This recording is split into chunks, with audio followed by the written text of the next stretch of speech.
shëndetit dhe flasim për temat të ndryshme pikërisht nga shëndeti i njeriut. Sot do të fokusohemi tek veshje, infeksionet në vesh, humbja e dëgjimit, se si mund të ruhemi, se si të kujdesemi. Do të flasim me doktorin në studio, mjekun otorinolaringolog Duka Gjinspanca, cilin e falenderoj që është me mua sot këtu.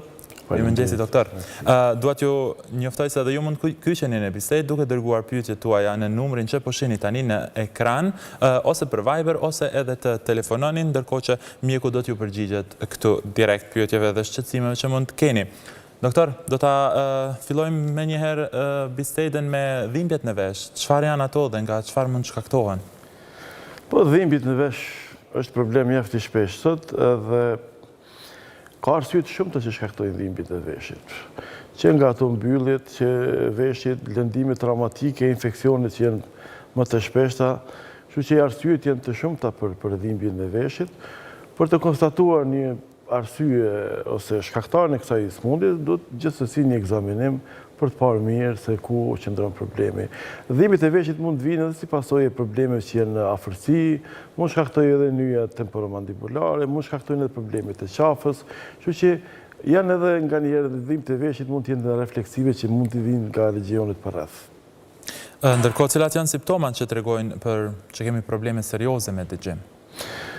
Tash po flasim më tepër për dëgjimin. Dëgjimi është një nga 5 shqisat e njeriut edhe që ka rëndësinë e vetë të jashtëzakonshme për të mbledhur, për punuar dhe për të mundësuar një komunikim edhe apo të eksploruar ambientin përreth me anë të botës së tingujve.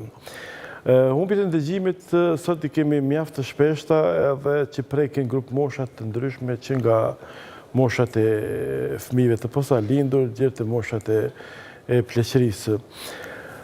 Janë shkaktarë të ndryshëm që shkaktojnë humbjen e dëgjimit. I kisha përmendur më radh sepse ka klasifikime të ndryshme për dëmtimin e dëgjimit. Një nga shkaktarët që e kisha radhitur të parën është hereditar, shkaktari i trashëgimisë, ku humbja e dëgjimit shpeshherë trashëgohet nga brezë në brez, nga individët e njëjtës familje. Do të mund të jetë edhe trashëguese. Po, shkaktarët gjenetik janë që vinë nga brezi në brezë dhe është fatkeqësisht nuk është që kemi ndonjë mundësi për ta parandaluar apo për ta mjekuar. Shkaktar tjetër është kongenital që vjen menjëherë te fëmijët e posalindur si pasojë e problemeve gjatë shtatëzënisë së nënës, sëmundje të ndryshme infekcioze, pastaj vinë konsumimet e ilaçeve të ndryshme që shpeshherë ne i quajmë ototoksike, apo dhe konsumime apo abuzime me substanca të ndryshme të ndaluara. Problemi tjetër vjen edhe gjatë lindjes, problemet e lindjes së parakohshme apo vuajtjes së frytit gjatë shtatëzanisë, shpeshherë na shkaktojnë dëmtimin e dëgjimit dhe si pasojë këta fëmijë lindin me dëmtim të rëndë të dëgjimit. E ke parasysh? Sipas Organizatës Botërore të Shëndetësisë, shkalla e lindjes së fëmijëve me dëmtim të rëndë të dëgjimit në nivel botëror është në 1000 lindje 1 deri në 2 fëmijë lindin me dëmtim të rëndë të dëgjimit apo me shpërthim total. Kështu që kjo është faktori kongenital. Pastaj do ta kisha radhitur shkaktarët e tjerë që janë të fituar më vonë, që mund të jenë si pasojë infeksioneve, që i përmendëm, infeksionet e përsëritura të veshit, sidomos infeksionet qelbezuese, dëmtojnë strukturat e veshit të mesëm apo aty të brendshëm, duke shkaktuar në dëmtim të dëgjimit që mund të jetë e përkohshme apo e përhershme. Pastaj kemi probleme të tjera të lidhura me ekspozimin në zhurma të ndryshme, apo si quhet në termin anglosakson, noise-induced hearing loss, që sot është shumë e pranishme tek moshat më të reja, si pasojë ndryshimit të stilit jetësor, ekspozimin e të tinguj shumë të lartë, mbajtja e kufjeve të dëgjimit me zë shumë të lartë, për një kohë të gjatë, detyrimisht do të na dërgojë te një ulje apo dëmtim i dëgjimit, i cili më vonë mund të jetë edhe jashtëzakonisht problematik te këta persona mas disa vitesh. Ju përmendet edhe foshnjët. Po. Si bëhet identifikimi tek një foshnjë e posalindur se mund të ketë probleme me dëgjimin? Nga çfarë simptoma mund ta kuptojë ose sjellje të saj? Tek fëmijë posalindur sot në botë janë zhvilluar programe të veçanta për detektimin e hershëm të dëmtimit të dëgjimit, sidomos te fëmijët e posalindur. Shumica e vendeve në Evropë kanë veç janë duke zbatuar programin e screeningut të fëmijëve të posalindur, newborn hearing screening, dhe që këta fëmijë brenda 48 orëve, sapo pas lindjes së tyre, janë të obliguar që të testohen në spitalet apo maternitetet ku lindin ata me testin e dëgjimit që quhet screening i dëgjimit. Është një test që nuk na jep të dhëna shumë kualitative, por i ka dy rezultate: këtë fëmijë ka dëgjim normal apo ka probleme me dëgjim. Shpesh këto probleme të dëgjimit mund të jenë si pasojë e kanalit të ngushtë, përmbajtjes së lëngut, ajrizimit të dobësuar, që ma vonë mund të zgjidhen dhe ai fëmijë mund të ketë dëgjim normal. Por kategoria e këtyre fëmijëve që futen në kategorinë që nuk e kalojnë testin, pastaj ju nështron testeve të mëtutjeshme, dhe që deri në muajin e 6 detyrimisht duhet të konstatohet saktësisht a kemi dëmtim dëgjimit dhe në çfarë niveli kemi dëmtimin dëgjimit, se nga kjo varet pastaj edhe trajtimi dhe rehabilitimi i tyre. Ndërkohë në anën tjetër tek më të moshuarit, cilat mund të jenë problemet e pleqërisë me dëgjim? Dëmtimi i dëgjimit e moshat e pleqërisë, apo dëmtimet fiziologjike, apo si quhet në termin mjekësor presbiakuzis, është shumë shpesh prej grup moshat mbi 65 vjeç kryesisht. Sipas statistikave, prapë i referona statistikave botërore të Organizatës Botërore të Shëndetësisë, çdo i treti 65 vjeçar ka ulje dëgjimit dhe çdo i dyti 75 vjeçar. Kjo mirë për shkak të pasojë si dobësimit të nervit të dëgjimit, si pasojë e dëmtimit të qelizave të korteksit auditiv, që është pa ndonjë shkaktar të jashtëm, po si pasojë e pleqërisë. Po ndërkohë zhurmat në vesh apo ushtimat, cilat janë ato? Zhurmat sot në ambientet, sidomos në qendrat e mëdha urbane, zhurmat pothuajse prekin diku rreth 20% të popullatës botërore.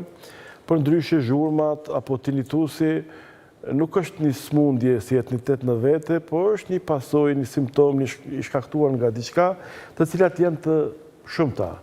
Zakonisht ne nga ana mjekësore mundohemi të përjashtojmë shkaqet mjekësore që shkaktojnë tinitusin apo zhurmat në vesh, që mund të jenë mbyllja e veshit, problemet me membranën timpanike, problemet me ajrizimin e veshit mesëm, problemet me qafë, apo problemet e tjera që mund të sjellin. Mirë po shpesh ndodh që të gjitha rezultojnë që janë dalin me rezultate normale, edhe që këta pastaj duhet të adoptohen për të jetuar me zhurmën e tyre, nëse po flasin gjithmonë për zhurmat që janë disa vjeçare, apo zhurmat e përhershme që i quajmë neve. Shpesh na ndodh të dëgjojmë disa fishklima në vesh. A është kjo pjesë e këtyre zhurmave, ose nga çka shkaktohen ato më shumë? Mund të jenë në formë të pulsimeve, që janë pak më serioze, mund të jenë në formë të zileve, mund të jenë të intensiteteve të ndryshme. Ndërkohë, doktore, kemi një pyetje që na vjen nga një qytetar, thotë një pyetje doktorit, është marramendja ndonjë alarm që kemi të bëjmë me problemet me veshin, pasi që pas marramendjes më ndodh një therrje e thellë në vesh. Marramendjet janë të lidhura edhe me veshin e brendshëm, ku janë të vendosura kanalet semicirkulare që janë përgjegjëse për lëvizjen e otoliteve apo kristaleve, për të shprehur pak më i kuptueshëm.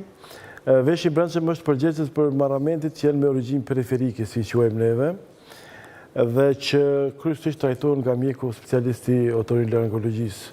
Gjithsesi, ai duhet të vijë të bëjë ekzaminime pa arsye sepse këto marramente që shkaktohen për veshin e brendshëm mund të vetëm të verifikojmë me anë të disa testeve të ndryshme, të cilat duhet t'i bëjmë në kabinetet e vestibologjisë. Ndërkohë një pyetje tjetër thotë, një herë në formë shakaje, një shok i jemi më ka ulerit në vesh me zë shumë të madh, që nga atëherë më duket sikur në këtë vesh nuk dëgjoj bash mirë. A është kjo ndonjë sulmi i jashtëm në dëgjim? Krismat apo zhurmat e mëdha që vijnë nga ambienti i jashtëm, këtë rast ka ardhur nga shoku, mund të dëmtojnë dëgjimin në mënyrë permanente apo të lënë një ushtim. Kjo hyn në kategorinë e tyre problemeve që quhen trauma akustike, Kështu që zakonisht njerëzit që janë të ekspozuar në trauma akustike mund të kenë probleme, sepse vala goditëse e tingullit mund të dëmtoj një pjesë të qelizave të veshit të mbrëmshëm dhe të shkaktoj probleme që do të mund të jenë permanente. Ndërkohë kemi një telefonat, përshëndetje. Përshëndetje, ju Mirëmëngjesi. përshëndet dhe kam një pyetje për doktorin. Po, urdhra. Jam 15 vjeçare, në moshën 15 vjeçare kam qenë e smut prej temperaturës, edhe më është ndonë dëgjimi në njërin vesh. 60% e kam më datë. A mund të kem shërim? S'kum po sukses, s'kum përdor disa barna, po s'ka po sukses deri sot. Ju përshëndes. Faleminderit shumë. Faleminderit për pyetjen. Unë beta pa eksploru se dëmtimit e dëgjimit i ndajmë në 4 tipe. Në tipin konduktiv apo transmitiv, që janë të lidhura me rrugët e transmitimit të tingullit.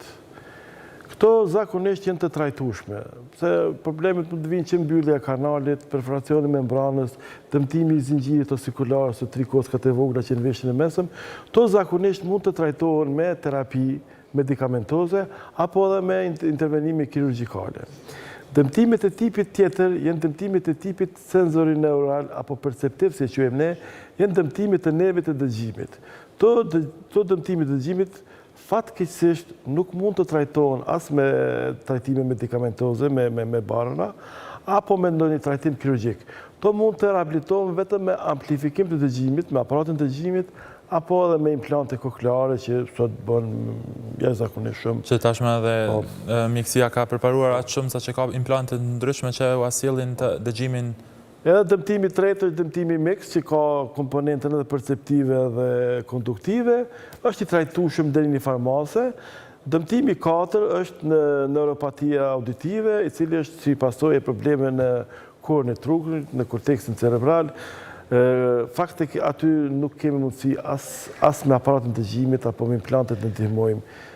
Ka raste do të thotë ku nuk ka edhe shpresë. Nuk ka raste për ndonjë kthim.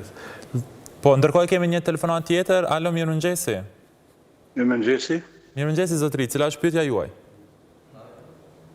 Shpore, përshëndes. Faleminderit. Isha të pyet mjekun, jam 55 vjeçar. Punoj në arsim dhe kam probleme peshën e djathtë, që sa vite kam vetëm një zhurmë, natën dhe ditën që ku nuk ndolet, dhe dëgjoj diku 20 deri në 30% ju më shumë. Nuk e dëgjua mirë, nëse jeni ende në linje dhe njëherë ju lutem? Artisht ta pyes mjekun lidhje me veshën e djathtë që kam. Po. Punoj në arsim, në Nxonca dhe kam probleme në dëgjim, diku 20% më shumë nuk dëgjoj me veshën e djathtë. Po kam natë e ditë kam një zhurmë. Po. Që kur nuk ndalet. Okej. Po, do thotë se ka një zhurmë në veshën e gjatë dhe dëgjon 20% pas ka ulin dëgjimit, kështu që nuk e di ky zotriu ka bërë ndonjë test të dëgjimit apo jo.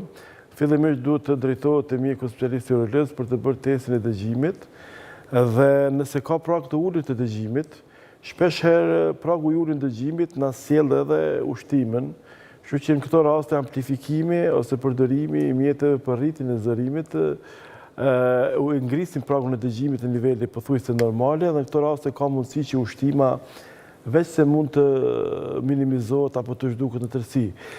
Të jemi të qartë, në vendet perëndimore shpesh përdoren edhe aparatet të dëgjimit për të maskuar ushtimin në vesh, për ata të cilët ushtimin në vesh e kanë shqetësuese. Këta aparate vendosen në vesh dhe prodhojnë white sounds, tinguj shumë të këndshëm për veshin, në mënyrë që truri të fokusohet në këto ushtima dhe të harrojë ushtimin në vetë dhe në këtë formë ta pacienta ndihen më të lehtësuar dhe vazhdojnë punojnë pa ndonjë problem. Por doktora, është ndoshta më e lehtë për ata pacientë që kanë humbje dëgjimi vetëm 20% që ta rikthejnë atë, apo do të sa dallon humbja dhe përqindja? Nuk është e qartë sa është humbja e dëgjimit, për arsye sepse te matja e dëgjimit të veshi nuk matet kështu me përqindje, ne duhet të dimë sakt në cilat frekuenca e ka të rënë dëgjimin, sepse dikush mund të ketë dëgjim shumë të mirë për tingujt me timbër të ullt, po mund të ketë rënje të frekuencave të dëgjimit me timbër të lartë, e ke parasysh? Janë të ndryshme. Ose mund të kenë vice versa, kështu që ne duhet të dimë sakt sa kunesh dëmtimit të dëgjimit mbi 40 decibel në frekuencat nga 250 deri në 2000 Hz, ku është koncentruar mbi 80% të folurit, duhet të amplifikohen. Ndërkohë kemi edhe një tjetër telefonat. Alo, mirëmëngjesi. Aponin? Alo, mirëmëngjesi. Mirëmëngjesi, a bën një pyetje për profesorin? Po, vetëm ja ulni zërin televizionit, ju lutem. Plokja 80 vjeçë ka ushtim shumë të dhasht. Miki nuk dhe po tam që ku tha nuk ka tha ilaçi për. Më vjen keq, po ju dëgjojmë shumë keq, unë nuk...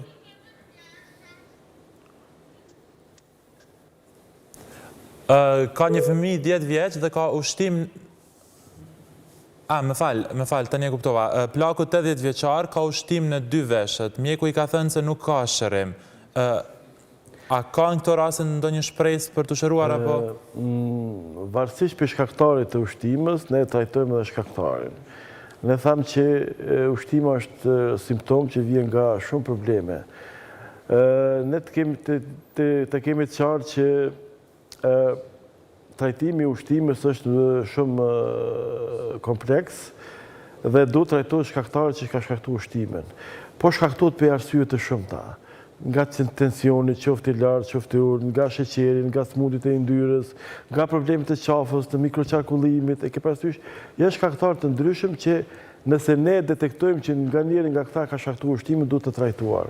Por të jemi të qartë, në ushtimat shumë vjeçare që janë, zakonisht nuk mund të gjejmë ndonjë shkaktar të vetëm, mund të jenë shkaktar të shumë, dhe këto raste trajtohen edhe duke nga psikologu, nga psikiatri, për të adaptuar me këtë lloj ushtime për pjesën e tjetër të tij. Qartë. Ndërkohë një pyetje tjetër na vjen nga qytetarët dhe thotë, a është hidrogjeni për përdorim të jashtëm i mirë për pastrimin e veshëve? Ne zakonisht hidrogjenin e përdorim për të zbutur dyllin, i cilin akumulohet ose mbledhet në veshjen e jashtëm, edhe si pasojë e zbutjes shpeshherë kemi mundësinë që ta pastroj më letë ose që të eliminohet më letë. Kështu që në këto raste hidrogjeni është ndihmues edhe është i rekomanduar. Por gjithsesi duhet kemi të qartë që përdorimi i hidrogjenit në vesh të infektuar, në vesh me përfarcione të membranës, mund të shkaktojë irritim edhe mund të keqësoj gjendjen e pacientit. Do thotë duhet jemi të kujdesëm edhe me përdorimin e Përdorimi hidrogjenit. të tepruar i tyre nuk do të shmangat. Një tjetër pyetje thotë, përshëndetje për juve, kam një pyetje për doktorin. Vajza me ka lind në muajin e 7 dhe ka qëndruar në ekupator 3 javë, ndërsa tash kanë filluar problemet me veshjen e djathtë dhe kur po ka grip, po i bllokohen të dytë pastaj. Çfarë më rekomandoni të bëj? Vajza tashmë është 9 vjeçare, thotë në fund. Fillimisht duhet ta dimë shkallën e dëmtimit të dëgjimit nëse ka. Nëse fëmiu ka zhvilluar të folë normal, atëherë ai fëmijë ka pasur dëgjim normal në lindje. Sepse te fëmijët dëgjimi është më tepër se shqisë.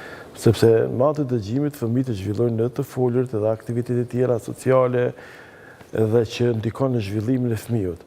Në këto raste si përshkruan zotëriu me këto pak informacione që kam, më tepër mendoj që mund të vijë si probleme të ventilimit, ajrizimit të veshit, që mund të vijnë si pasojë problemeve me tonzile, apo tonzilën e tretë, si quhen populli, adenoidin, apo me problemet e ventilimit për shkak të hundëve të mbyllura ose për shkak të problemet që vijnë me sinuzite apo me rrjedhë të hundëve. Kështu që këto probleme parandalojnë ose nuk e lejojnë ventilimin e mirë të veshit të mesëm dhe detyrimisht shkaktojnë një ulje dëgjimit apo infeksione. A ndikon këtu fakti që fëmia është lindur në muajin e 7, do thotë para kohë? Nëse fëmiu do të kishte probleme që nga muaji i 7, atë do të kishte probleme me dëgjim. Ky dëgjim do të reflektohej në zhvillimin e të folurit edhe probleme tjera. Tash fëmiu ka 9 vjeç, kështu që mendoj që nuk i ka problemet e lindjes së parakohshme. Po. Ndërkohë një pyetje tjetër thotë mirëmëngjes për juve se është humbja e dëgjimit me trashëgimi. Pra, në familjen time ka raste që dëgjimi humb pas moshës 30 vjeçare, ndërsa paraprakisht dëgjojnë vetëm zhurma deri në atë moshë. Do thotë raste familjare janë këto në...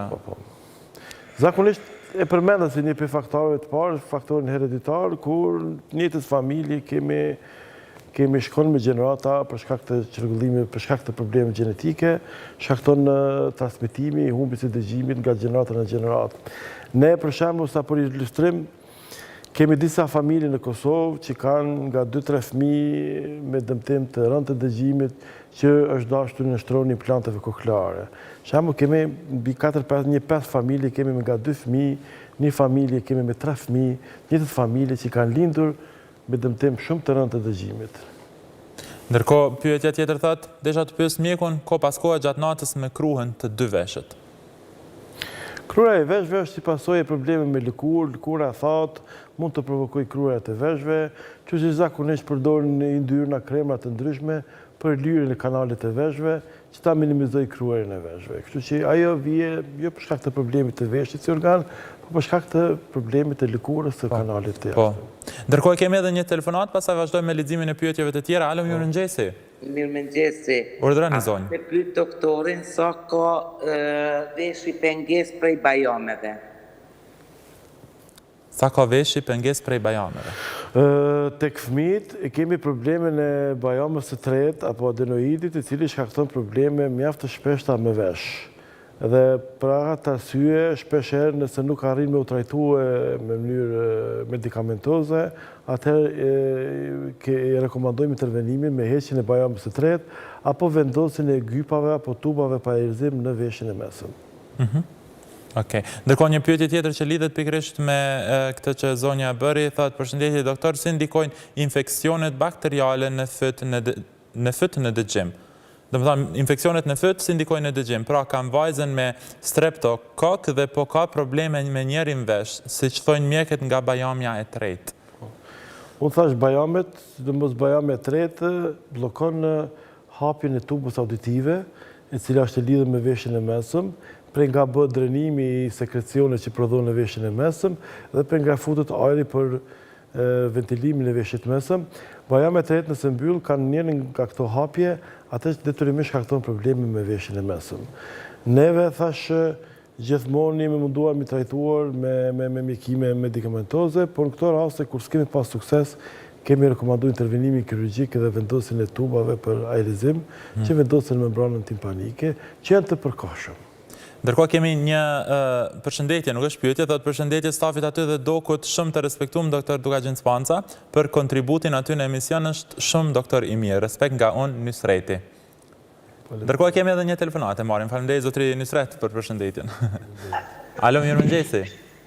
Mirëmëngjesi, përshëndetje. Përshëndetje, cila është pyetja juaj? Pyetja ime është kështu që më drejtu mjekut pas me bëni një mjek shumë mirë atë pas një bru, po më interesant diçka me pyet. Po, ordra. Në llaçkën tim e ka stash 40 vjet. Po? Edhe në klasën e dytë do të t'i bjen në 9 vjeta, 10. E kanë lënë vesht. Okej. Edhe për mjek deri në Ljubljan e kemi pas. E kemi pas edhe në Zvicër. Për mjek se kemi lënë fort keq. Po, unë e kumë dëgju që tash të kohën e fundit që në spitalin tonë, ka diçka që po bëhet një shërimi në spitalin tonë. Po nuk e di sa është e sigurt që kjo desh do të bëj një pyetje doktorit, çka është një pyetje se mjek zvicran kur më kanë thonë, duhet me shti unë në aparat 24 orësh me nënshkruaj, që me gjetë diçka problemi, po nuk gjetë problemi kur i tinaj. A i ka dëgju bëllë mirë, nësë kemi pos kur gjotë diçka që kemi të leme, apo që ka dikush që ka pos për familjes tonë. Ky ka orë, që rasti e ka nëmë vesht. Okej. Sa vjeqar? 20. Që tash i ka 20 vjetë. 20 vjetë.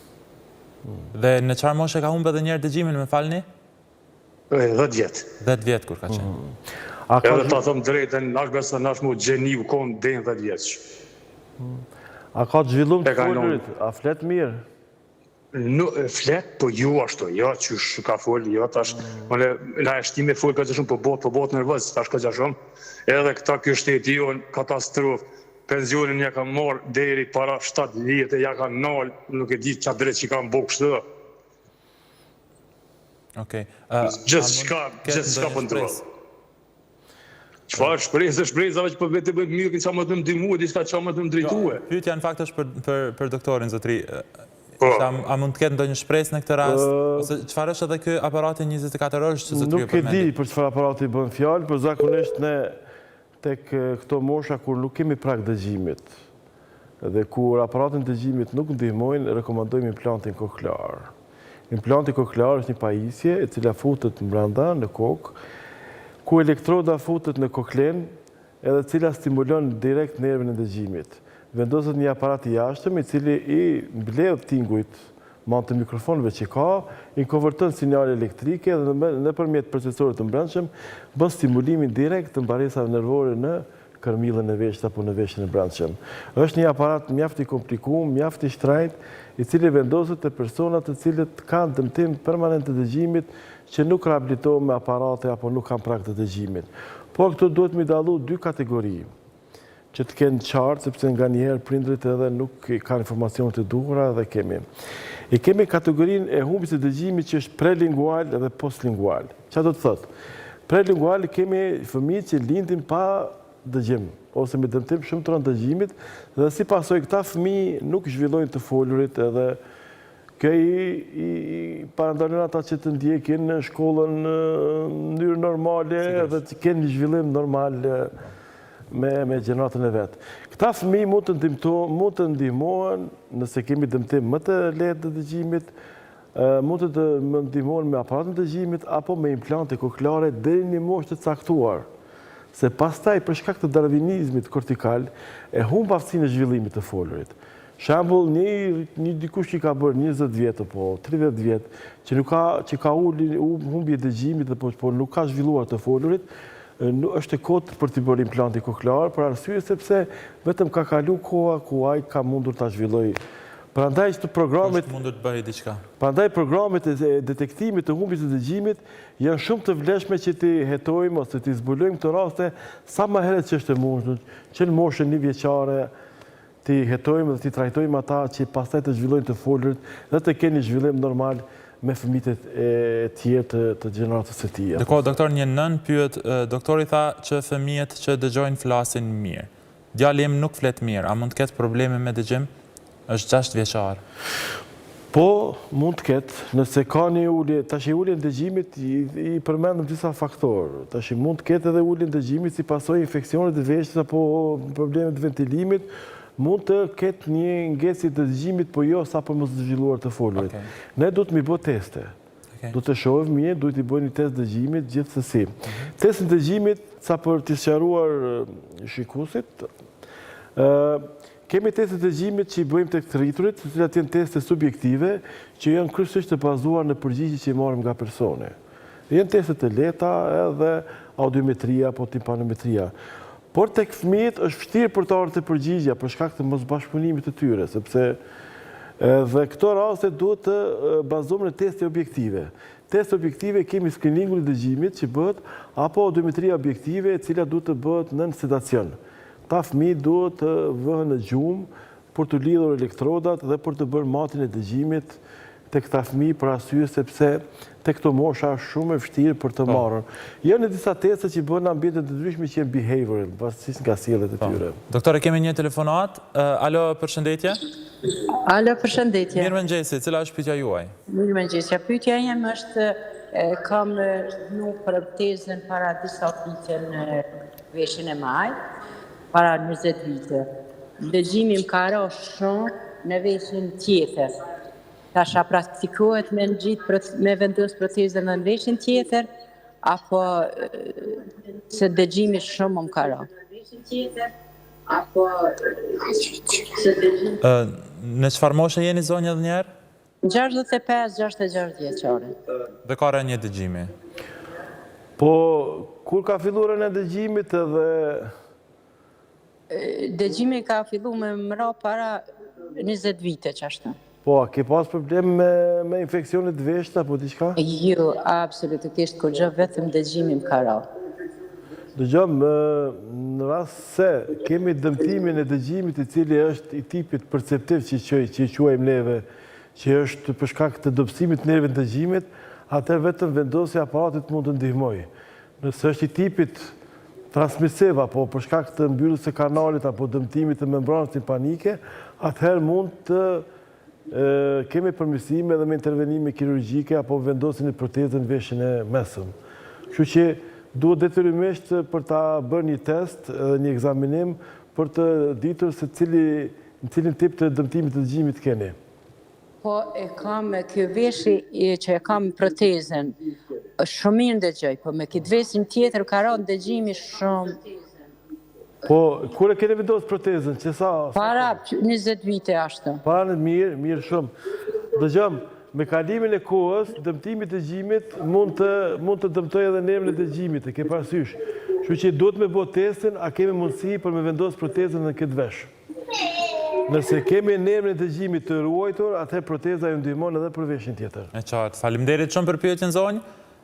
Shpresoj që keni marrë edhe përgjigje që t'ju ketë ndihmuar. Ndërkohë një pyetje tjetër thotë doktor, përshëndetje, keni nga Berlini, ti edhe doktori, desha me pyet doktorin. Unë kam një problem me vesh, nuk ni veç kur ndryshon koha prej nxehti në të ftohtë. Ju përshëndes. Faleminderit, ju përshëndesim edhe ne. Nuk mund të di saktësisht. Domethënë, a ndikojnë ndryshimet klimatike në vesh? Nuk është ndryshime, mi po lagështia shpesher ndikon edhe në gjendjen e sistemit respirator, e ke parasysh edhe si pasojë ndikon edhe në ventilimin e veshit mesëm. Ajo mund të ketë një ndryshim të vogël, 10-20 decibel, po jo diçka në... E qartë. Ndërkohë kemi edhe një telefonat. Alo, mirëmëngjesi. Alo? Mirëmëngjesi, zonjë, cila është pyetja juaj për doktorin? A jam drejt për drejt me këtë vend me doktorin? Po, në studion e emisionit të mëngjesit. Urdhroni. Faleminderit shumë, ju përshëndes. Faleminderit. Unë e thras nga Londra. Përshëndetje.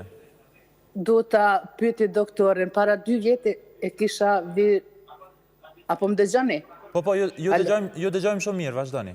Para 2 vjetë e kisha virusin. Dhe gjatë virusit, kur e kaluva virusin, veshi i majt e kam një zhurmë shumë të madhe, ban po më pengon sidomos në pjetje. Alo? Po, ju dëgjuam, faleminderit shumë për pyetjen.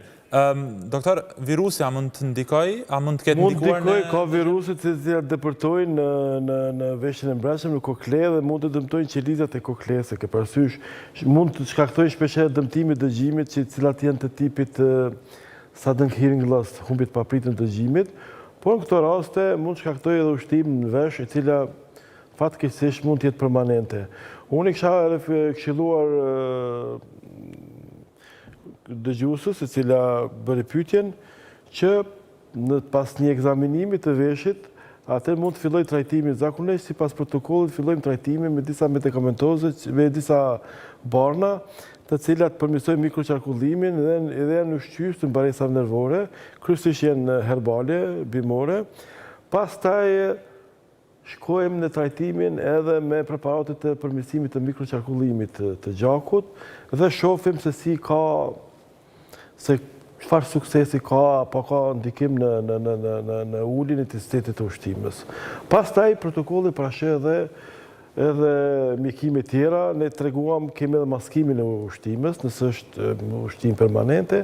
Maskimi bëhet me anë të trajtimit me disa zhurmave, të cilat emitojnë një zhurmë të intensitetit të njëjtë për të qetësuar ose për relief, që për të shkaktuar një ulje të intensitetit apo për qetësimin e intensitetit të ushqimit. Doktor, ne erdhëm dal nga dal edhe në fund të bisedës.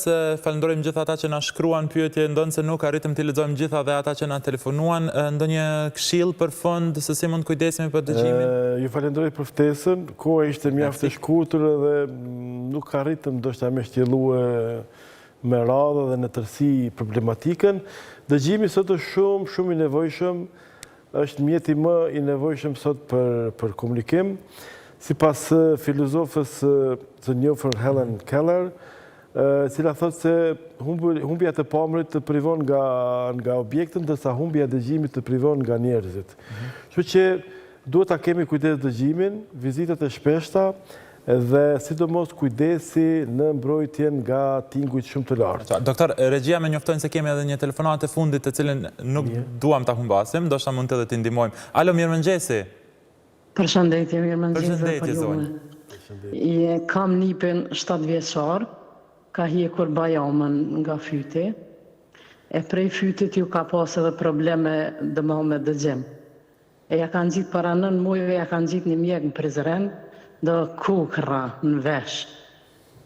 E ka bojt që 9 muj, tash organizmi tina ja ka qitë jashtë. E prom, o shkuj ka hjek edhe që aty kukra. A ka probleme masanina, ja po diçka, do është vesh me ditë. Sa ko i kanë bajt, ndoshta është e rëndësishme? 9 muj. Ato e në tupa për realizim. Zakonisht ne preferojmë të mbajmë dikon rreth 1 viti, po shpesher pas një kolitje apo fryre të hundve, ato mund të bien vetvetijo. Përkohësisht, tubi i ventilimit shërben për ventilimin apo ajrizimin e veshit në mesëm dhe parandalimin e grumbullimit të sekrecionit në veshin e mesëm. Do të thonë vendoset përkohësisht, pas heqjes së tij epitelizimi i asaj vrimës në membranën tipanike bëhet për punë 2-3 ditëve, kështu që pasoja nuk ka, kështu që pa merak. Fluksi i telefonatave është jashtëzakonisht i madh, kështu që ne vendosim ta marrim edhe një të fundit, nga që duam edhe shumë t'ju ndihmojmë gjithë atyre që mund të kenë shqetësime. Alo, mirëmëngjesi. Çfarë dilemë se nga gënjesha? Na iku. Mirë, kaq ishte për sot. Doktor, faleminderit për gjitha informacionet dhe këshillat.